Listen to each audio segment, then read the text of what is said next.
जब पाकिस्तान वाले झूठ बोलें तो समझ आता है कि दुश्मन का काम ही है जर उगलना। लेकिन जब भारत की ही मिट्टी में पैदा हुआ एक तथाकथित वकील पाकिस्तान की स्क्रिप्ट को ही सच मान लें, तब उसे क्या कहेंगे?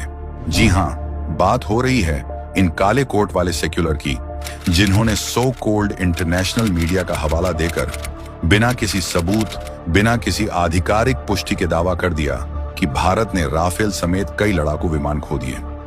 इतना ही नहीं, उन्होंने इस बहाने फिर से राफेल डील और छेल को भी घसीटा, बिल्कुल वैसा ही नैरेटिव जैसा चीन पाकिस्तान मिलकर फैला रहे हैं।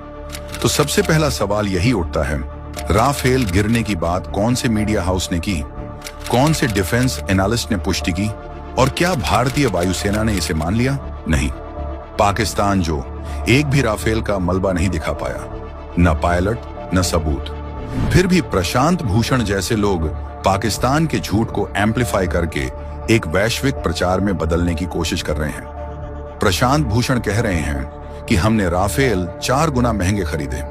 इनको सेना के लिए हथियार खरीदने में भी पैसे दिख जाते हैं, जबकि इन पर खुद आरोप है कि इन्होंने सिर्फ PIL डालकर करोड़ों की संपत्ति खड़ी कर ली, लेकिन सेना के लिए राफेल खरीदना इनके दिल को खुरेद रहा है। सेना जो देश के लिए अपनी जान देने के लिए तैयार है, क्या सरकार सेना को महंगे वेपन्स, जेट्स नहीं दे सकती?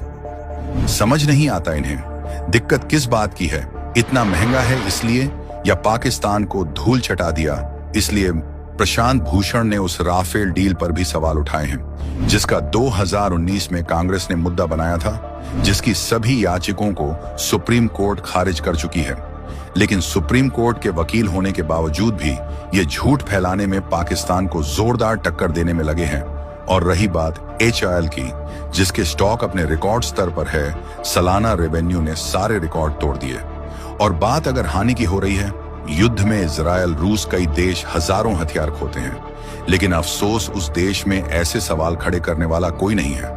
प्रशांत भूषण उन वकीलों में हैं जो देश में उमर खालिद, अफजल गुरु, यासीन मलिक और शाहीन बाग के कथित पीड़ितों की पैरवी करते रहे हैं। आज जब भारत की सेना पाकिस्तान के 9 ठिकाने, रडार सिस्टम, 12 एयरफील्ड्स को निस्तनाबूद कर चुकी है, तो भूषण साहब को देश की जीत नहीं, विमानों की कीमत और गिनती याद आ रही है। प्रशांत भूषण का नाम सुप्रीम कोर्ट से जुड़ा जरूर है, लेकिन उनके बयानों की गंध टुकड़े टुकड़े गैंग, अर्बन नक्सल और लेफ्ट लिबरल्स इको चैम्बर से आती है, जो भारत की हर सैन्य जीत पर संदेह और हर शत्रु के झूठ पर विश्वास करता है। शायद इसलिए पाकिस्तान को PR चलाने की जरूरत भी नहीं पड़ी।